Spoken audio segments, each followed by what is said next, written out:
നമസ്കാരം. Class 9 ഫിസിക്സിന്റെ annual എക്സാമിന് വേണ്ടിയുള്ള ഇമ്പോർട്ടന്റ് ആയിട്ടുള്ള കുറച്ച് 4 മാർക്സ് ക്വസ്റ്റ്യൻസുകളാണ് നമ്മളിപ്പോൾ ഈ ഒരു വീഡിയോയിൽ നിന്ന് ഡിസ്കസ് ചെയ്യാൻ പോകുന്നത്. അപ്പോൾ നമുക്ക് ആദ്യത്തെ ക്വസ്റ്റ്യൻ നോക്കാം. എന്താണ് പറഞ്ഞിരിക്കുന്നത്? State Ohm's law. കേട്ടോ, ഓംസ് ലോ സ്റ്റേറ്റ് ചെയ്യാൻ പറഞ്ഞിട്ടുണ്ട്. റൈറ്റ് ഇറ്റ് മാത്തമാറ്റിക്കൽ, എന്നിട്ട് അത് മാത്തമാറ്റിക്കലായിട്ട് റെപ്രസെന്റ് ചെയ്യാൻ പറഞ്ഞിട്ടുണ്ട്. If A potential difference of 80 volt is applied in A circuit and the current is 0.5 ampere, what will be the current if 40 volt is applied? ആദ്യത്തെ section എന്താണ്? Ohm's law എഴുതാൻ വേണ്ടി അതിന്റെ representation എഴുതാൻ പറഞ്ഞിട്ടുണ്ട്, ഇക്വേഷൻ. കേട്ടോ, പിന്നെ ഒരു പ്രോബ്ലം ആണ് പറഞ്ഞിരിക്കുന്നത്. അതായത് പൊട്ടൻഷ്യൽ ഡിഫറൻസ് 80 വോൾട്ട് എന്ന് പറഞ്ഞിട്ടുണ്ട്. അപ്പോൾ ആ സർക്യൂട്ടിലെ കറണ്ട് 0.5 ആംപിയർ ആണ്. അപ്പൊ അങ്ങനെയാവുകയാണെന്നുണ്ടെങ്കിൽ 40 വോൾട്ട് അപ്ലൈ ചെയ്യുകയാണെന്നുണ്ടെങ്കിൽ what is the current? That is the question. Okay ആണല്ലോ. അപ്പൊ ആദ്യമേ നമ്മുടെ ഓംസ് ലോ സ്റ്റേറ്റ് ചെയ്യണം. ഓംസ് ലോയുടെ സ്റ്റേറ്റ്മെന്റ് നിങ്ങൾ അതേപടി എഴുതുക. കേട്ടോ, എന്താണ് ഓംസ് ലോ പറയുന്നത്? The current flowing through a, കണ്ടല്ലോ ആൻസർ കണ്ടല്ലോ. The current flowing through a conductor between 2 points is directly proportional to the potential difference across the 2 points provided its temperature and other physical conditions remain constant. കേട്ടോ, അപ്പം ടെമ്പറേച്ചറും മറ്റ് physical കണ്ടീഷനും ഒക്കെ constant ആവുകയാണെന്നുണ്ടെങ്കിൽ current flowing through a conductor between 2 points is directly proportional to the potential difference across the 2 points. അപ്പോൾ ഇതാ ഇത്ര എഴുതിയാലും മതി കേട്ടോ. അല്ലെങ്കിൽ നിങ്ങളുടെ ടെക്സ്റ്റ് ബുക്കിലുള്ള ആ എന്താണ് സ്റ്റേറ്റ്മെന്റ് അതേപടി എഴുതുക. പിന്നെ എന്താണ് പറഞ്ഞിരിക്കുന്നത്? അത് മാത്തമാറ്റിക്കലായിട്ട് റെപ്രസെന്റ് ചെയ്യാൻ പറഞ്ഞിട്ടുണ്ട്. എങ്ങനെയാണ് മാത്തമാറ്റിക്കലായിട്ട് റെപ്രസെന്റ് ചെയ്യുന്നത്? V is equal to I into R. കേട്ടോ, V is equal to I into R. Then അതിന്റെ കൂട്ടത്തിൽ തന്നെ നമ്മൾ എഴുതണം വി എന്ന് വെച്ചാൽ എന്താണ്? വി പൊട്ടൻഷ്യൽ ഡിഫറൻസ് ആണ്. കേട്ടോ, അങ്ങനെ എഴുതണം. വി പൊട്ടൻഷ്യൽ ഡിഫറൻസ് ആണ്. ഐ എന്ന് പറഞ്ഞിരിക്കുന്നത് എന്താണ്? കറന്റ് ആണ്. ഐ കറന്റ് ആണ്. ദെൻ ആർ എന്ന് പറഞ്ഞിരിക്കുന്നത് എന്താണ്? റെസിസ്റ്റൻസും ആണ്. കേട്ടോ, ഇങ്ങനെ എഴുതി വെക്കണം. കേട്ടോ, ഓരോന്നും എന്തൊക്കെയാണെന്നുള്ളൂ ഫുൾ മാർക്ക് കിട്ടാൻ വേണ്ടിയാണ് പറയുന്നത്. കേട്ടോ, ദെൻ പിന്നെ എന്താണ് അതിന്റെ അടുത്ത സെക്ഷൻ എന്താണ് ചോദിച്ചിരിക്കുന്നത്? നമ്മുടെ പ്രോബ്ലം ആണല്ലോ. അതായത് 80 വോൾട്ട് അപ്ലൈ ചെയ്യുമ്പോൾ കറണ്ട് എത്രയാണ്? 0.5 ആംപിയർ എന്ന് പറഞ്ഞിട്ടുണ്ട്. കേട്ടോ, ദെൻ പിന്നെ 40 വോൾട്ട് അപ്ലൈ ചെയ്യുമ്പോൾ കറണ്ട് എത്രയാണെന്നാണ് ചോദിച്ചിരിക്കുന്നത്. അപ്പം ആദ്യത്തെ നമ്മൾ വോൾട്ടേജിനെ V1 കൊടുത്തു. V1 എന്ന് പറയുമ്പോൾ എത്രയാണ്? 80 വോൾട്ട് ആണ്. ദെൻ അപ്പോഴത്തെ കറണ്ട് എത്രയാണ്? അതിനെ ഞാൻ I1 എന്ന് കൊടുത്തു. അപ്പോൾ എത്രയാണ്? 0.5 ആംപിയർ ആണ്. മനസ്സിലായല്ലോ. പിന്നെ വോൾട്ടേജ് V2 അപ്ലൈ ചെയ്യുമ്പോൾ, V2 എന്ന് വെച്ചാൽ എത്രയാണ്? 40 വോൾട്ട് ആണ്. അപ്ലൈ ചെയ്യുമ്പോൾ I2 എത്രയാണെന്നാണ് നമ്മുടെ ക്വസ്റ്റ്യൻ. അപ്പൊ V1 I1 ഉപയോഗിച്ച് നമുക്ക് എന്ത് കണ്ടുപിടിക്കാം? റെസിസ്റ്റൻസ് കണ്ടുപിടിക്കാമല്ലോ, ഇല്ലേ? റെസിസ്റ്റൻസ് കണ്ടുപിടിക്കാം. റെസിസ്റ്റൻസിന്റെ ഇക്വേഷൻ ഏതാണ്? R is equal to V/I ആണ് റെസിസ്റ്റൻസിന്റെ ഇക്വേഷൻ. അതായത് V1/I1 എന്ന് എഴുതാം. മനസ്സിലായല്ലോ. റെസിസ്റ്റൻസിന് വ്യത്യാസമൊന്നും എഴുതാം. അപ്പൊ എത്ര വരും? That is equal to V1 80 ആണ്. I1 എന്ന് പറഞ്ഞിരിക്കുന്നത് എത്രയാണ്? 0.5 ആണ്. ഓക്കെ ആണല്ലോ. അപ്പം 80 ഡിവൈഡ് ബൈ 0.5 നമുക്ക് ചെയ്യുമ്പോൾ 160 ഓം കിട്ടും. കേട്ടോ, 160 ഓം ആണ് ആൻസർ വരുന്നത് റെസിസ്റ്റൻസ്. ആ റെസിസ്റ്റൻസിന് വ്യത്യാസമൊന്നും ഉണ്ടാവുന്നില്ല. ഇനി നമുക്ക് പുതിയ കറന്റ് ആണ് കണ്ടുപിടിക്കേണ്ടത്. അതായത് V2 എന്ന് പറഞ്ഞിരിക്കുന്നത് 40 വോൾട്ട് കൊടുക്കുമ്പോൾ ഉള്ള കറന്റ്, അതായത് I2 ആണ് നമുക്ക് അവിടെ കണ്ടുപിടിക്കേണ്ടത്. ഓക്കെ ആണല്ലോ. അപ്പൊ ഇവിടുത്തെ റെസിസ്റ്റൻസ് നമുക്ക് അവിടെ കിട്ടി. റെസിസ്റ്റൻസ് എത്രയാണ്? 160 എന്ന് കിട്ടിയിട്ടുണ്ട്. അപ്പൊ നമുക്ക് I2 കണ്ടുപിടിക്കാമല്ലോ. I2 ഈസ് ഈക്വൽ ടു, എങ്ങനെയാണ് ഇക്വേഷൻ വരുന്നത്? I is equal to V/R എന്നല്ലേ. അപ്പൊ I2 ഈസ് ഈക്വൽ ടു എങ്ങനെയാണ്? V2/R എന്ന് കൊടുക്കാം, അല്ലേ? V2 എത്രയാണ്? 40 ആണ് വരുന്നത്. R എത്രയാണ്? 160 ആണ്. കേട്ടോ, അപ്പൊ ചെയ്യുമ്പോൾ നമുക്ക് കിട്ടുന്ന ആൻസർ 0.25 ആംപിയർ എന്ന് വരും. മനസ്സിലായല്ലോ. അപ്പൊ I2 എത്രയാണ് വന്നത്? I2 is equal to 0.25 ampere. ഇതാണ് ആൻസർ. ഓക്കെ ആണല്ലോ. ഇതിന്റെ ടിപ്പ് വേണമെങ്കിൽ ഞാൻ പറയാം. അതായത് ഇപ്പം നമ്മളിപ്പം നോക്കുമ്പോൾ മനസ്സിലാകാൻ സാധിക്കും V1 എത്രയാണ്? 80 വോൾട്ട് ആണ്. അപ്പൊ V2 എത്രയാണ്? 40 ആയി. രണ്ടാമത്തെ കേസിൽ V2 40 ആയി. അപ്പൊ എന്താണ് സംഭവിക്കുന്നത്? നമുക്കറിയാം വോൾട്ടേജും കറണ്ടും ഇവിടെ എങ്ങനെയാണ്? ഡയറക്ട്ലി പ്രൊപ്പോർഷണൽ ആണല്ലോ. നമ്മൾ ഓംസ് ലോ പറഞ്ഞിരിക്കുന്നത് വോൾട്ടേജും കറണ്ടും എങ്ങനെയാണ്? ഡയറക്ട്ലി പ്രൊപ്പോർഷണൽ എന്നാണ് പറഞ്ഞിരിക്കുന്നത്. വോൾട്ടേജ് കുറയുവാണെന്നുണ്ടെങ്കിൽ കറണ്ടും അതനുസരിച്ച് കുറയും. ഇവിടെ നോക്കിയേ, വോൾട്ടേജ് V1 എത്രയായിരുന്നു? 80 വോൾട്ട് ആണ്, ഇല്ല? അത് V2 ആയപ്പോൾ എത്രയായി? 40. അതായത് പകുതിയായപ്പോൾ കറണ്ട് എന്ത് സംഭവിക്കും? ഇവിടെ കറണ്ട് എത്രയായിരുന്നു? 0.5 ആംപിയർ ആയിരുന്നു. ദെൻ ഇവിടെ വോൾട്ടേജ് ഹാഫ് ആയപ്പം കറണ്ടും എത്രയായി? നമുക്കിവിടെ കറണ്ട് എത്രയാണ് കിട്ടിയത്? 0.25 ആംപിയർ എന്നല്ലേ കിട്ടിയത്. മനസ്സിലാവുന്നുണ്ടോ? അപ്പൊ നമുക്ക് ചെയ്യാതെ തന്നെ നമുക്കൊരു ആൻസറിന്റെ ഒരു ഐഡിയ നമുക്ക് കിട്ടും. വോൾട്ടേജും കറണ്ടും ഡയറക്ട്ലി പ്രൊപ്പോർഷണൽ ആണ്, ഇല്ല? നേർ അനുപാതത്തിലായതുകൊണ്ട് വോൾട്ടേജ് പകുതിയാവുകയാണെന്നുണ്ടെങ്കിൽ കറണ്ട് എന്ത് സംഭവിക്കും? അവിടെ വോൾട്ടേജ് പകുതിയായി. അപ്പൊ കറണ്ടിന് എന്ത് സംഭവിച്ചു? കറണ്ട് ഇവിടെ എങ്ങനെയായി? ഹാഫായി. ആ ഒരു ഐഡിയ നിങ്ങളുടെ മനസ്സിലുണ്ടായിരിക്കണം. കേട്ടോ, ഇങ്ങനെയുള്ള പ്രോബ്ലംസ് ഒക്കെ ചെയ്യുമ്പോൾ. അപ്പം ആൻസർ എത്രയാണ് കിട്ടും എന്നുള്ള ഒരു ഐഡിയ നമുക്ക് അറിയാവുന്നുണ്ടെങ്കിൽ പ്രോബ്ലം ഒക്കെ ചെയ്യുമ്പോൾ നമുക്ക് തെറ്റത്തൊന്നുമില്ല. അപ്പൊ ആ ഒരു ഐഡിയ ഉണ്ടായിരിക്കണം. വിയും ഐയും എങ്ങനെയാണ്?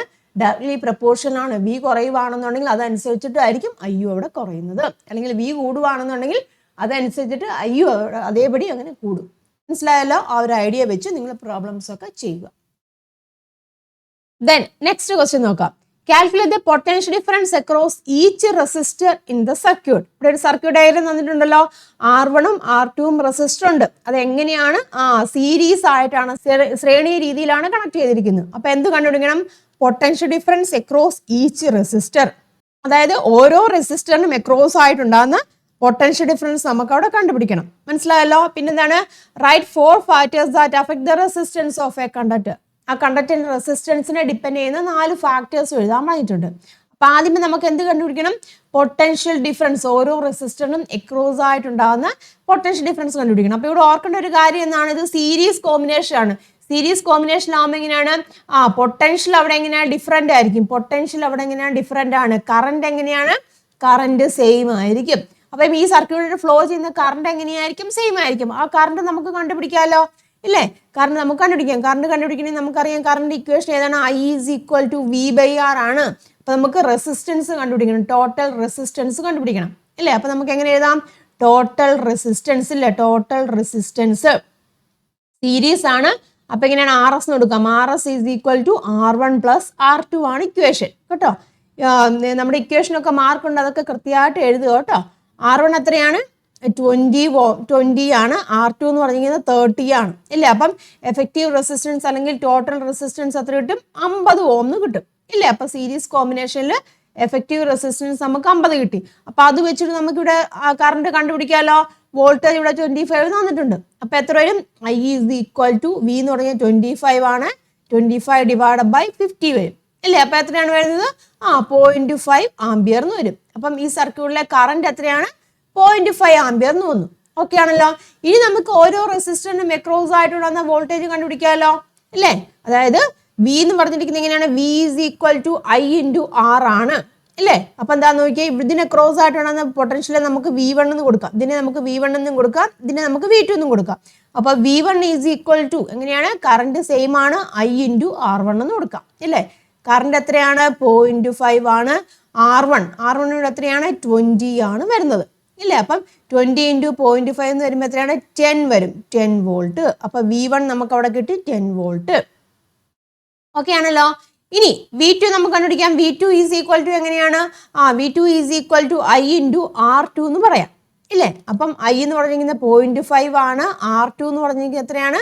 30 ആണ് വരുന്നത്. മൾട്ടിപ്ലൈ ചെയ്യുക. അപ്പൊ എത്ര വരും? ദാറ്റ് ഈസ് = 15 വോൾട്ട് എന്ന് വരും. അപ്പൊ V2 നമുക്ക് കിട്ടിയ എത്രയാണ്? 15 വോൾട്ട്, 15 വോൾട്ട്. അപ്പോൾ ഓരോ റെസിസ്റ്ററിനും എക്രോസ് ആയിട്ടുണ്ടാകുന്ന പൊട്ടൻഷ്യൽ നമുക്ക് കിട്ടിയല്ലോ, V1ഉം V2, ഇല്ലേ? മനസ്സിലാവുന്നുള്ളൂ. ഇനി വേണമെന്നുണ്ടെങ്കിൽ നമുക്കത് ചെക്ക് ചെയ്യാം. നമുക്കറിയാം ടോട്ടൽ റെസിസ്റ്റൻസ് ഇവിടെ 25 ആണ്. 25 വരുന്നുണ്ടോ ചെക്ക് ചെയ്യാം. രണ്ടും കൂടെ ആഡ് ചെയ്താൽ നമുക്ക് ടോട്ടൽ റെസിസ്റ്റൻസ് കിട്ടുമല്ലോ, കേട്ടോ. അപ്പം 10, 15, 15, 10 25 കിട്ടും. അപ്പം നമുക്ക് മനസ്സിലാക്കാൻ സാധിക്കും ഇവിടുത്തെ ആൻസർ ശരിയാണെന്നുള്ളൂ. അപ്പം ഞാൻ പറഞ്ഞാൽ ഇതൊക്കെ നമുക്ക് ചെക്ക് ചെയ്യാം, ആൻസർ നമുക്ക് ചെക്ക് ചെയ്യാം. ആ ഒരു ഐഡിയ ഉണ്ടായിരിക്കണം. മനസ്സിലായല്ലോ? അപ്പൊ അത് കിട്ടി. പിന്നെ ചോദിച്ചിരിക്കുന്നത് write 4 factors that affect the resistance of a conductor. കണ്ടക്ടറിന്റെ റെസിസ്റ്റൻസിനെ ഡിപ്പെൻഡ് ചെയ്യുന്ന അല്ലെങ്കിൽ അഫക്ട് ചെയ്യുന്ന ഫാക്ടേഴ്സ് ഏതാണെന്നാണ് ചോദിച്ചിരിക്കുന്നത്. അപ്പൊ ഏതൊക്കെയാണ് നമുക്ക് നോക്കാം. എന്തൊക്കെയാണ്? ലെങ്ത്, ഇല്ലേ? ലെങ്ത് ഒരു ഫാക്ടറാണ്, നമുക്കറിയാം, ഇല്ലേ? ലെങ്ത് ഒരു ഫാക്ടറാണ്. ഏതാണ്? ഏരിയ ഓഫ് ക്രോസ് സെക്ഷൻ, ഇല്ലേ? അതപ്പോ എങ്ങനെയാണ് നമുക്കറിയാം? ലെങ്ത് കൂടുവാണെന്നുണ്ടെങ്കിൽ എന്താണ്? റെസിസ്റ്റൻസ് കൂടും. ഏരിയ ഓഫ് ക്രോസ് സെക്ഷൻ എങ്ങനെയാണ്? ഇൻവേഴ്സ്ലി ആണ്, ഇല്ലേ? അതായത് ഏരിയ ഓഫ് ക്രോസ് സെക്ഷൻ കൂടുവാണെന്നുണ്ടെങ്കിൽ എങ്ങനെയാണ്? റെസിസ്റ്റൻസ് അവിടെ കുറയും, ഇൻവേഴ്സ്ലി പ്രപ്പോർഷൻ ആണ്. പിന്നെ എന്താണ്? നേച്ചർ ഓഫ് ദ മെറ്റീരിയൽ, ഇല്ലേ? മെറ്റീരിയലിന്റെ നേച്ചറിനെ ഡിപ്പെൻഡ് ചെയ്യുന്നതെന്ന് അറിയാം.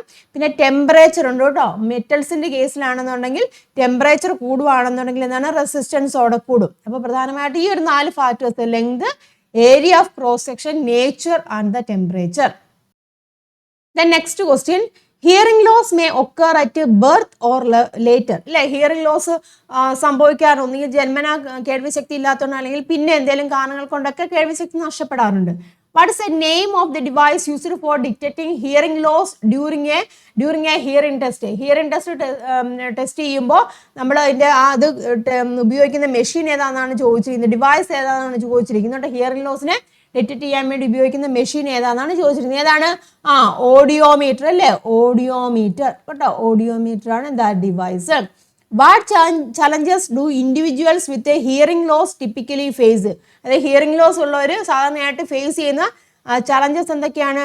നമുക്കറിയാം, കമ്മ്യൂണിക്കേഷൻ ബാരിയേഴ്സ് വരാം, ഇല്ല, പിന്നെ ആക്സിഡൻസ് ഒക്കെ സംഭവിക്കാം. അതുപോലെ തന്നെ എന്താണ്, പല രീതിയിലുള്ള എന്താണ്, പ്രധാനമായിട്ടും കമ്മ്യൂണിക്കേഷൻ ആണ്, ഇല്ല, അപ്പോൾ അതുപോലെയുള്ള ഡിഫിക്കൽട്ടീസ് ഒക്കെ ഉണ്ടാകാൻ ചാൻസ് ഉണ്ട്.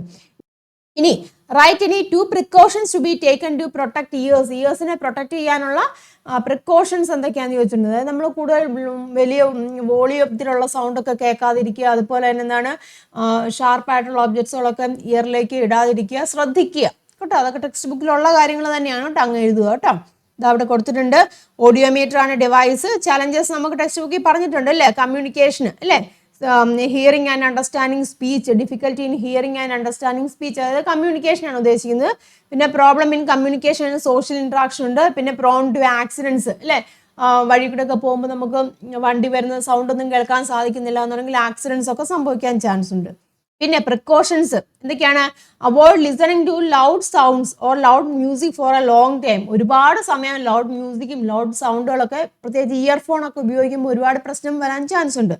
അതുപോലെ തന്നെ കീപ് ഇയേഴ്സ് ക്ലീൻ, എപ്പോഴും ക്ലീൻ ആക്കി വെക്കുക. Avoid inserting sharp object into the ഇയേഴ്സിലേക്ക് ഷാർപ്പ് ആയിട്ടുള്ള ഒബ്ജക്റ്റുകളൊന്നും ഇടാതെ ഇരിക്കുക. അപ്പൊ അങ്ങനെയുള്ള പ്രിക്കോഷൻസ് ഒക്കെ എടുക്കുക കേട്ടോ. Then next question, state and explain universal law of gravitation. Universal law of gravitation state ചെയ്യാൻ എക്സ്പ്ലെയിൻ ചെയ്യാനും പറഞ്ഞിട്ടുണ്ട്. പിന്നെ ഒരു പ്രോബ്ലം ആണ് പറഞ്ഞിരിക്കുന്നത് അല്ലേ. അപ്പൊ യൂണിവേഴ്സൽ ലോ ഓഫ് ഗ്രാവിറ്റേഷൻ എന്താണ് പറയുന്നത്?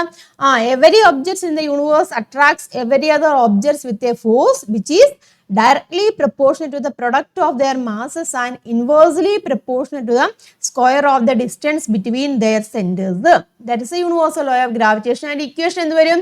F ആണല്ലേ, F is equal to capital G, m1 m2 divided by r square. Capital G എന്ന് പറഞ്ഞാൽ എന്താണ് ഉദ്ദേശിക്കുന്നത്? യൂണിവേഴ്സൽ ഗ്രാവിറ്റേഷണൽ കോൺസ്റ്റന്റ് ആണ് കേട്ടോ. അപ്പൊ അതൊക്കെ എഴുതണം കേട്ടോ. ജി എന്ന് പറഞ്ഞിരിക്കുന്നത് യൂണിവേഴ്സൽ അല്ലെ, universal gravitational constant, gravitational constant ആണ്. അതിന്റെ വാല്യൂ ഒക്കെ അറിയാമെങ്കിൽ എഴുതുക കേട്ടോ. 6.67 into 10⁻⁻11 അല്ലേ, എത്രയോ newton metre square per kilogram square കേട്ടോ. വാല്യൂ അറിയാമെങ്കിൽ നിങ്ങൾ എഴുതുക കേട്ടോ, അല്ലെങ്കിൽ ജി എന്താന്നൊക്കെ ഒന്ന് മെൻഷൻ ചെയ്യുക. ഓക്കെ ആണല്ലോ. അപ്പൊ ഇത്ര എഴുതി വെച്ച് കഴിഞ്ഞാൽ 4 മാർക്കിന്റെ ക്വസ്റ്റ്യൻ ആണെങ്കിൽ ചിലപ്പോൾ 2 മാർക്ക് ആയിരിക്കും സ്റ്റേറ്റ് ആൻഡ് എക്സ്പ്ലെയിൻ എന്ന് പറയുമ്പോൾ. അപ്പൊ 2 മാർക്ക് ഫുൾ അവിടെ കിട്ടും. ഓക്കെ ആണല്ലോ. ഇനി ബി പാർട്ട് എന്നാണ് ചോദിച്ചിരിക്കുന്നത്, ഒരു പ്രോബ്ലം ആണല്ലേ. എന്താണ് ക്വസ്റ്റ്യൻ പറഞ്ഞിരിക്കുന്നത്? What will be the gravitation force between 2 bodies of mass 10 kg and 30 kg separated by a distance 2 meter. അതായത് ഗ്രാവിറ്റേഷൻ ഫോഴ്സ് കണ്ടുപിടിക്കാനാണ് ചോദിച്ചത്. 2 ബോഡീസ് ആണ്, അതിന്റെ മാസ് തന്നിട്ടുണ്ട്. അപ്പൊ m1 നമുക്ക് എത്രയാണ്? 10 kg എന്ന് എടുക്കാം. അതുപോലെ തന്നെ m2 എത്രയാണ്? 30 kg എന്ന് നമുക്ക് എടുക്കാം. അത് നമ്മളെ ഡിസ്റ്റൻസ് r എന്ന് പറഞ്ഞിരിക്കുന്നത് 2 meter ആണെന്ന് തന്നിട്ടുണ്ട്. അപ്പൊ എന്ത് കണ്ടുപിടിക്കണം? ഗ്രാവിറ്റേഷണൽ ഫോഴ്സ്, അതിൻ്റെ ഇടയിൽ ഉണ്ടാകുന്ന ഗ്രാവിറ്റേഷണൽ ഫോഴ്സ് അവിടെ കണ്ടുപിടിക്കാനാണ് പറഞ്ഞിരിക്കുന്നത്. അപ്പൊ നമ്മുടെ ഇക്വേഷൻ അപ്ലൈ ചെയ്യാലോ. ഇക്വേഷൻ എഴുതിയിരിക്കണം കേട്ടോ. മേളിൽ നമ്മളിവിടെ കൊടുത്തിട്ടുണ്ടെങ്കിലും അത് സ്റ്റേറ്റ്മെന്റിലാണ്. പ്രോബ്ലം ചെയ്യുമ്പോൾ ഇക്വേഷൻ മസ്റ്റ് ആയിട്ടും എഴുതിയിരിക്കണം. അതിന് മാർക്ക് ഉണ്ട് കേട്ടോ. അപ്പൊ F is equal to G into m1 m2 divided by r square എന്നാണ് നമ്മുടെ ഇക്വേഷൻ വരുന്നത്. സബ്സ്റ്റിറ്റ്യൂട്ട് ചെയ്യുക. ജിയുടെ വാല്യൂ അറിഞ്ഞിരിക്കണം കേട്ടോ. 6.67 into 10⁻⁻11. ഓക്കെ ആണല്ലോ. ദെൻ മാസ് 10 കേട്ടോ, 10 kg ആണ്. അപ്പം കിലോഗ്രാമിലൊക്കെ ആണെങ്കിൽ കിലോഗ്രാമിൽ തന്നെ എഴുതുക. അതുപോലെ തന്നെ ലെങ്ത് ഒക്കെ മീറ്ററിലാണെന്നൊക്കെ നോക്കുക. അതായത് SI യൂണിറ്റിലാണോ എന്നൊക്കെ ചെക്ക് ചെയ്യുക കേട്ടോ. അല്ലെങ്കിൽ SI യൂണിറ്റിൽ ആക്കി വെച്ച് ചെയ്യുക കേട്ടോ. ദെൻ m2 എത്രയാണ്? 30 ആണ് വരുന്നത്. Divided by r square. r എത്രയാണ്? 2 അല്ലേ വരുന്നത്. അപ്പൊ r സ്ക്വയർ എടുക്കുമ്പോൾ 4 വരും ഇല്ലേ. r സ്ക്വയർ 4 വന്നു. അപ്പൊ ബാക്കിയൊക്കെ ചെയ്യോട്ടെ. ക്യാൻസൽ ചെയ്യാൻ പറ്റുന്ന കാര്യങ്ങളൊക്കെ ക്യാൻസൽ. ഇവിടെ 5 വരും, ഇവിടെ 2 വരും ഇല്ലേ. ഈ 2ഉം അതായത് 30 കൂടെ ക്യാൻസൽ ചെയ്യാം.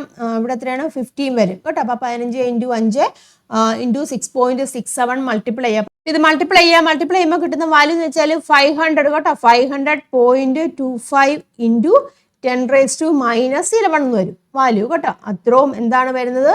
ന്യൂട്ടൺ കേട്ടോ. ഫോഴ്സിന്റെ യൂണിറ്റ് ഏതാണ്? ന്യൂട്ടൺ ആണ് കേട്ടോ.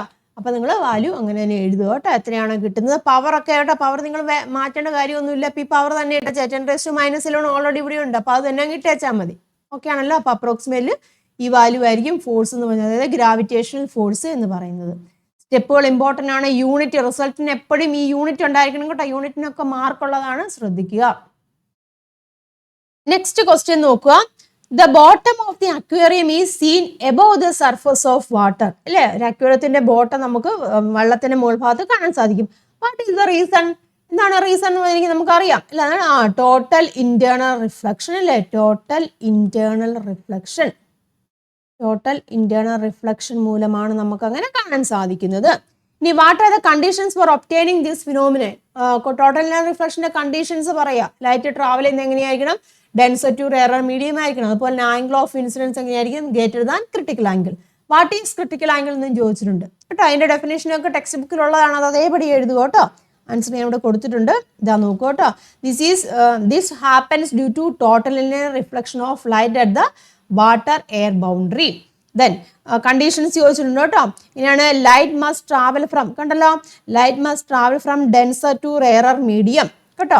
അതുപോലെ തന്നെ angle of incidence must be greater than the critical angle of the medium കേട്ടോ. ഇത് രണ്ട് കാര്യങ്ങളും നിങ്ങൾ എഴുതിയിരിക്കണം കേട്ടോ. Conditions for total internal reflection ആണ്.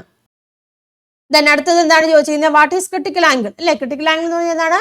ആംഗിൾ ഓഫ് ഇൻസിഡൻസ് ആണ് ഇൻ ദ ഡെൻസർ മീഡിയം. എപ്പോഴാണ്? For which the angle of refraction in the rarer medium becomes 90 degree. That is known as critical angle. Text ബുക്കിലുള്ളതാണ്, ആ definition അങ്ങ് എഴുതിയിരിക്കുള്ളൂ കേട്ടോ. ഇവിടെ ഓർക്കേണ്ട ഒരു കാര്യമാണ്, angle of incidence become greater than this angle total internal reflection. അല്ലേ, ടോട്ടൽ ഇന്റേണൽ റിഫ്ലക്ഷൻ ഒക്കെ ചെയ്യണമെങ്കിൽ എങ്ങനെയാണ്? ആ ആംഗിളിനേക്കാളും ക്രിട്ടിക്കൽ ആംഗിളിനേക്കാളും കൂടുതലായിട്ട് ആംഗിൾ ഓഫ് ഇൻസിഡൻസ് വരുവാണെന്നുണ്ടെങ്കിൽ ടോട്ടൽ ഇന്റേണൽ റിഫ്ലക്ഷൻ അവിടെ നടക്കും. ഓക്കെ ആണല്ലോ. അപ്പൊ ഇത്രയും കാര്യങ്ങൾ എഴുതി വെച്ച് കഴിഞ്ഞാൽ ഒരു 4 മാർക്കിന്റെ ക്വസ്റ്റൻ ആണ് കേട്ടോ. എക്ക് 1 മാർക്കായിരിക്കും, ബാക്കിയൊക്കെ ഡിസ്ട്രിബ്യൂഷൻ ഒക്കെ കാണും. അപ്പൊ കറക്റ്റ് പോയിന്റുകളൊക്കെ ഉണ്ടാകുന്നുണ്ടെങ്കിൽ കൃത്യമായിട്ട് മാർക്ക് കിട്ടും കേട്ടോ. അപ്പം കൃത്യമായിട്ട് ഇതുപോലൊക്കെ എഴുതി വെച്ച് കഴിഞ്ഞാൽ ഫുൾ മാർക്ക്, ഫിസിക്സിനൊക്കെ ഫുൾ മാർക്ക് കിട്ടുന്നതാണ്. അപ്പൊ ആ പോയിന്റുകൾ ഉണ്ടായിരിക്കണം. നെക്സ്റ്റ് ക്വസ്റ്റ്യൻ നോക്കുക. A motor pump took 5 minutes to pump 1000 liter of water to height of എത്രയാണ്? 44.5 meter കേട്ടോ. Then how much is the minimum force required to lift 1000 liter of water to height of 44.52 meter? എന്താണ് പറഞ്ഞത്? ഈ ഒരു motor പമ്പാണ്, അത് 5 minute സമയം എടുക്കണം. എന്തിനാണ്? 1000 ലിറ്റർ വാട്ടർ, ഒരു ഹൈറ്റ് 44.52 എന്ന് പറഞ്ഞിരിക്കുന്ന അത്രയും ഹൈറ്റിൽ ഒരു ടാങ്ക് വെച്ചിട്ടുണ്ടെന്ന് വിചാരിച്ചു. അപ്പം ആ ടാങ്കിലേക്ക് 1000 ലിറ്റർ വെള്ളം എത്തിക്കാൻ 5 മിനിറ്റ് എടുക്കുന്നുണ്ടെന്ന് പറഞ്ഞിട്ടുണ്ട്. വേറെ കുറച്ച് കാര്യങ്ങൾ പറഞ്ഞിട്ടുണ്ട്. 1 ലിറ്റർ ഓഫ് വാട്ടറിന്റെ മാസ് 1 kg എന്ന് പറഞ്ഞിട്ടുണ്ട്. ഗ്രാവിറ്റേഷൻ, അതായത് acceleration due to gravity 10 metre per second എടുക്കാനും ഇവിടെ പറഞ്ഞിട്ടുണ്ട്. മനസ്സിലായല്ലോ. ആദ്യത്തെ ക്വസ്റ്റ്യൻ എന്താണ് ചോദിച്ചിരുന്നത്?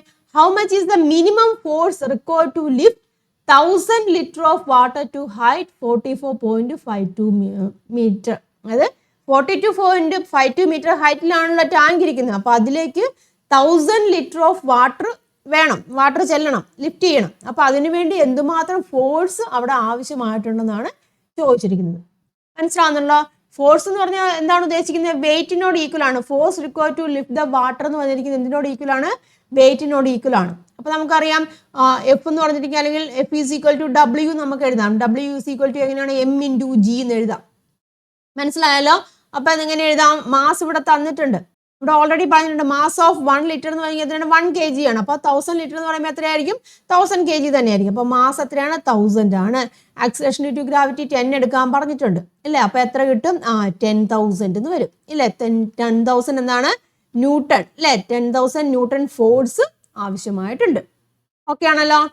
ദെൻ അടുത്തത് ബി പാർട്ട് എന്താണ് ചോദിച്ചിരിക്കുന്നത്?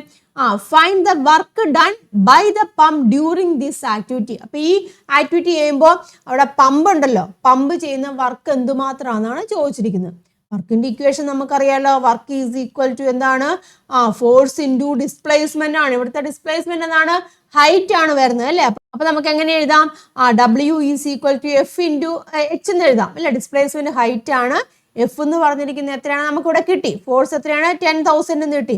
ഹൈറ്റ് എന്തോരാണ് ഇവിടെ പറഞ്ഞിട്ടുണ്ടല്ലോ? 44.52 ആണെന്ന് പറഞ്ഞിട്ടുണ്ട്. 44.52 മൾട്ടിപ്ലൈ ചെയ്യാം. അപ്പൊ എന്തുമാത്രം വർക്ക് അവിടെ വരും? ദാറ്റ് ഈസ് ഈക്വൽ ടു എത്രയാണ്? 4452. പിന്നെ എത്രയാണ്? ഒരു 4 0 കൂടെ വരുമല്ലോ ഇല്ല? 4 0 കൂടെ വരും. 2 0 മാറ്റി കുത്തിടുവാണെങ്കിൽ ഇത് എത്രയും വരും. എത്രയാണ്? 4,45,200 എന്ന് വരും. മനസ്സിലായല്ലോ. അപ്പൊ അത്രയും ജൂള് കേട്ടോ. അപ്പൊ ഈ 2 0 നമ്മൾ കളഞ്ഞേക്കാം. അപ്പൊ അത്രയും ജൂള്, ഇതാണ് ആൻസർ വരുന്നത്. അത്രയും വർക്ക് അവിടെ ചെയ്യുന്നുണ്ട് ആ പമ്പ്. ഇനി സി പാർട്ട് എന്താണ്? Calculate the power of the pump in HP. പമ്പിന്റെ പവർ ഉണ്ടല്ലോ, ഹോഴ്സ് പവറിൽ കണ്ടുപിടിക്കാനാണ് പറഞ്ഞിരിക്കുന്നത്. പവർ എന്ന് പറഞ്ഞാൽ നമുക്കറിയാം പവറിന്റെ ഇക്വേഷൻ എന്താണ്? Power P is equal to W/T ആണെന്ന് നമുക്കറിയാം. വർക്ക് നമ്മൾ അവിടെ കണ്ടുപിടിച്ചു അല്ലെ? സമയവും നമുക്ക് അവിടെ അറിയാലോ. വർക്ക് നമുക്ക് ഇവിടെ എത്രയാണ് കിട്ടിയത്? 4,44,000 എത്രയാണ് 200 എന്ന് കിട്ടിയായിരുന്നു. ഡിവൈഡ് ബൈ സമയം ഇല്ലേ? സമയം ഇവിടെ എത്രയാണ്? 5 മിനിറ്റ് എന്നാണ് പറഞ്ഞിരിക്കുന്നുണ്ട്. അപ്പൊ അതിനെ നമ്മൾ കൺവേർട്ട് ചെയ്യണം. അതായത് 5 into സെക്കൻഡിലേക്ക് 5 into 60. ഓക്കെ ആണല്ലോ? ക്യാൻസൽ ചെയ്യാൻ പറ്റുന്നൊക്കെ നമുക്ക് ക്യാൻസൽ ചെയ്യുക. ദെൻ ഇത് 6×5 30 വരും. പിന്നെ എത്ര വരും? 4,4,5,2,0 വരും. ഡിവൈഡ് ബൈ 30 എന്ന് വരും അല്ലേ? പിന്നെ എന്താ ഇവിടെ ഒരു 0 ക്യാൻസൽ ആയിട്ട് പോകും. പിന്നെ ഡിവൈഡ് ചെയ്യുക കേട്ടോ. ഡിവൈഡ് ചെയ്യുമ്പോൾ നമുക്ക് കിട്ടുന്ന answer that is equal to 1484 എന്ന് കിട്ടും കേട്ടോ. 1484 വാട്ട്. അതായത് പവർ നമുക്ക് അവിടെ കിട്ടി. മനസ്സിലായല്ലോ?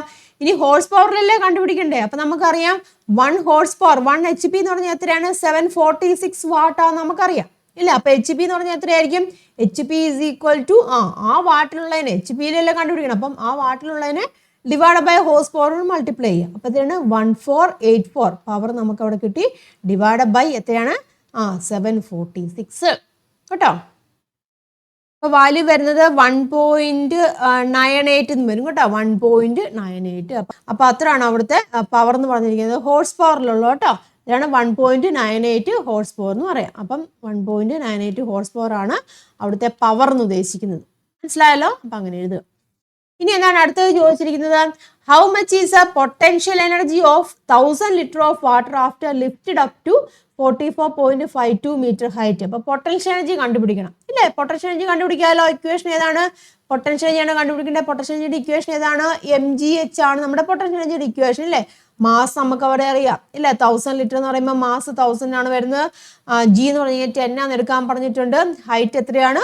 44.52 ആണ്. എല്ലാം കൂടെ മൾട്ടിപ്ലൈ ചെയ്യും. ഓക്കെ. അപ്പൊ എത്ര വരും? 445200 അല്ലേ? ഇത്ര നമ്മൾ മുമ്പേ ചെയ്തത് തന്നെ. അത്രയും എനർജി പൊട്ടൻഷ്യൽ എനർജി നമുക്ക് അവിടെ കിട്ടി. മനസ്സിലായല്ലോ? അപ്പം ഇതുപോലുള്ള പ്രോബ്ലംസ് ഒക്കെ ചോദിക്കാൻ കേട്ടോ. വർക്ക് എനർജി ചാപ്റ്ററിലുള്ളതാണ്. പൊട്ടൻഷ്യൽ എനർജി ആയിട്ട് റിലേറ്റ് ചെയ്ത് ഹോഴ്സ് പവറിലേക്ക് കൺവേർട്ട് ചെയ്യാൻ എന്ത് ചെയ്യണം? ആ കിട്ടുന്ന പവറിനെ ഹോഴ്സ് പവറിന്റെ വാല്യൂ കൊണ്ട് ഡിവൈഡ് ചെയ്ത് വെച്ചാൽ മതി. മനസ്സിലായല്ലോ? നമ്മൾ ഇതുപോലുള്ള പ്രോബ്ലംസ് ഒക്കെ ഈ ഒരു ചാപ്റ്ററിൽ ചെയ്തിട്ടുണ്ട് കേട്ടോ. ജസ്റ്റ് ഒന്ന് ചെക്ക് ചെയ്ത് നോക്കുക. ദ നെക്സ്റ്റ് ക്വസ്റ്റ്യൻ നോക്കുക. At night, the sound from a firecracker is heard 3 seconds after seeing the flash of light. Firecracker നടക്കുവാണ് കേട്ടോ. അപ്പം എന്താണ്? ആ ഫ്ലാഷ് ലൈറ്റ് കാണുന്നതിന് ശേഷം 3 സെക്കൻഡിന് ശേഷമാണ് നമ്മളവിടെ സൗണ്ട് കേൾക്കുന്നത്. Then state the reason why light is seen first and then sound is heard. ആദ്യം നമ്മൾ ലൈറ്റ് കാണുന്നതിന് ശേഷമാണ് ആ സൗണ്ട് കേൾക്കുന്നത്. വാട്ട് ഈസ് ദ റീസൺ എന്ന് ചോദിച്ചിട്ടുണ്ട്. എന്താണ്? ലൈറ്റിന്റെ സ്പീഡ് എങ്ങനെയാണ്? കൂടുതലാണ്. സൗണ്ടിനേക്കാളും ലൈറ്റിന്റെ സ്പീഡ് കൂടുതലാണ്. അതുകൊണ്ടാണ് നമുക്ക് ആദ്യമേ ലൈറ്റ് കണ്ടതിന് ശേഷം നമുക്ക് സൗണ്ട് കേൾക്കാൻ സാധിക്കുന്നത്. മനസ്സിലായല്ലോ? അത് ആൻസർ കൊടുത്തിട്ടുണ്ട് കേട്ടോ. Light travels much faster than sound കേട്ടോ. ഇതാണ് പോയിന്റ് കേട്ടോ. Light travels much faster than sound. So the flash reaches our eyes first and the sound reaches our ears late. ഇല്ലേ? ലേറ്റർ ആയിട്ട് കേൾക്കാൻ കേട്ടോ. ലേറ്റർ എന്നാണ്. ലേറ്റർ ആയിട്ട് സൗണ്ട് കേൾക്കാനുള്ള റീസൺ എന്താണ്? ലൈറ്റ് ആണ് ഫാസ്റ്റ് ആയിട്ട് ട്രാവൽ ചെയ്യുന്നത്. ഓക്കെ ആണല്ലോ? ഇനി ബി പാർട്ട് എന്നാണ് ചോദിച്ചിരിക്കുന്നത്. If the speed of sound through air is 340 metre per second. അതായത് എയറിൽ കൂടിയുള്ള സൗണ്ടിന്റെ സ്പീഡ് എന്ന് പറയുന്നത് 340 മീറ്റർ പെർ സെക്കൻഡ് ആണ്. How far did the explosion takes place. അപ്പൊ ആ എക്സ്പ്ലോഷൻ നടക്കുന്നത് എന്തുമാത്രം അകലെയാണെന്നാണ് ചോദിക്കുന്നത്. ഡിസ്റ്റൻസ് ആണ് അവിടെ നമുക്ക് കണ്ടുപിടിക്കാൻ ചോദിച്ചിരിക്കുന്നത് കേട്ടോ. അപ്പൊ സ്പീഡ് ഇവിടെ തന്നിട്ടുണ്ട്. എത്രയാണ്? 340 മീറ്റർ പെർ സെക്കൻഡ് എന്ന് തന്നിട്ടുണ്ട് അല്ലേ? അതിനെടുക്കുന്ന സമയം നമ്മൾ കണ്ടായിരുന്നു. 3 സെക്കൻഡ് ആണെന്ന് പറഞ്ഞിട്ടുണ്ട് അല്ലേ? അപ്പൊ ഡിസ്റ്റൻസ് ആണ് നമുക്ക് അവിടെ എന്തുമാത്രം അകലെയാണെന്നാണ് കണ്ടുപിടിക്കാൻ ചോദിച്ചിരിക്കുന്നത്. നമുക്കറിയാം V is equal to D/T എന്നാണല്ലോ. Or D is equal to എങ്ങനെയാണ്? V into T ആണ് ഇല്ലേ? സ്പീഡ് നമുക്കറിയാം 340 ആണ്. സമയം എത്രയാണ്? 3 ആണ്. അപ്പൊ എത്ര കിട്ടും? That is equal to 1020 metre എന്ന് കിട്ടും ഡിസ്റ്റൻസ് കേട്ടോ. അപ്പൊ അത്രയും ഡിസ്റ്റൻസ് അകലെയായിട്ടാണ്, അല്ലെങ്കിൽ അത്രയും അകലെയായിട്ടാണ്, അത്രയും മീറ്റർ കേട്ടോ അകലെയായിട്ടാണ് എക്സ്പ്ലോഷൻ അവിടെ നടക്കുന്നത്. അല്ലെങ്കിൽ എന്താണ്? ആ ഫയർ ക്രാക്കർ നടക്കുന്നത് എവിടെയാണ്? ഈ ഇത്രയും അല്ലെ 1020 മീറ്റർ അകലെയായിട്ടാണ് ഫയർ ക്രാക്കർ നടക്കുന്നത്. മനസ്സിലായല്ലോ?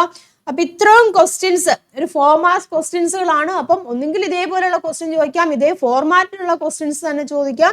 അപ്പൊ എങ്ങനെയായാലും നിങ്ങൾ ചെയ്ത് പഠിക്കുക. നമ്മൾ ഓരോ ചാപ്റ്ററിന്റെയും പ്ലേലിസ്റ്റ് നോക്കുകയാണെന്നുണ്ടെങ്കിൽ എക്സാം ബേസ്ഡ് ക്വസ്റ്റ്യൻസ് ചെയ്തിട്ടുണ്ട്. അത് മാത്രം തന്നെ ചെയ്ത് പഠിച്ചാൽ നിങ്ങൾക്ക് ഫുൾ മാർക്ക് കിട്ടാനുള്ള എല്ലാ കാര്യങ്ങളും ഉൾപ്പെടുത്തിയിട്ടുണ്ട്. പ്രോബ്ലം ഒക്കെ ചെയ്യുമ്പോൾ കൃത്യമായിട്ട്, അതായത് ആൻസർ എഴുതുമ്പോൾ എന്താണ്, ഇക്വേഷൻ എഴുതുക, റിസൾട്ട് വിത്ത് യൂണിറ്റ് ഒക്കെ എഴുതുക. അപ്പോൾ ഫുൾ മാർക്ക് കിട്ടാൻ, ഫിസിക്സിന് ഫുൾ മാർക്ക് കിട്ടാൻ ഒരു പാടുമില്ല. മാക്സിമം എന്താണ് ക്വസ്റ്റ്യൻസുകളൊക്കെ ആൻസർ ചെയ്യുക കേട്ടോ. അതായത് ഇതൊക്കെ ചോദിക്കാം കേട്ടോ. എന്താണ് ബാറ്ററീസ് ഒക്കെ ഉപയോഗിക്കുമ്പോൾ സേഫ്റ്റി മെഷേഴ്സ് എന്തൊക്കെയാണ് നമ്മൾ എടുക്കേണ്ടതെന്നുള്ളത് കേട്ടോ. അതൊക്കെ ടെക്സ്റ്റ് ബുക്കിലുള്ള കാര്യങ്ങൾ തന്നെയാണ്. ഞാൻ ജസ്റ്റ് ഒന്ന് ആഡ് ചെയ്തെന്നുള്ളൂ. അതൊക്കെ നിങ്ങൾ പഠിക്കുക കേട്ടോ. മാക്സിമം ടെക്സ്റ്റ് ബുക്ക് വായിച്ച് നോക്കുക. ക്വസ്റ്റ്യൻ്റെ പാറ്റേണും കാര്യങ്ങളൊക്കെ വ്യത്യാസമാണ് നിങ്ങൾക്കറിയാം. അപ്പം മാക്സിമം ടെക്സ്റ്റ് ബുക്ക് വായിച്ച് നോക്കുക, കോൺസെപ്റ്റ് മനസ്സിലാക്കി പഠിക്കുക. അപ്പം ഈ ഒരു വീഡിയോ നിങ്ങൾക്ക് ഉപകാരമായി കാണുമെന്ന് വിചാരിക്കുന്നു. അപ്പം എഴുതി പഠിക്കുക കേട്ടോ. നിങ്ങൾ നോട്ട് ചെയ്ത് വെക്കുക, എഴുതി തന്നെ പഠിക്കുക. ഇക്വേഷനും കാര്യങ്ങളൊക്കെ എഴുതി തന്നെ പഠിക്കുക, സർക്യൂട്ട് ഡയഗ്രം ഒക്കെ വരച്ച് തന്നെ പഠിക്കുക കേട്ടോ. അപ്പം നിങ്ങൾക്ക് ഉപകാരമായിട്ടുണ്ടെങ്കിൽ മാക്സിമം ഫ്രണ്ട്സിലേക്ക് ഷെയർ ചെയ്യുക. മറ്റൊരു വീഡിയോ ആയിട്ട് നമുക്ക് വീണ്ടും കാണാം. നന്ദി, നമസ്കാരം. താങ്ക്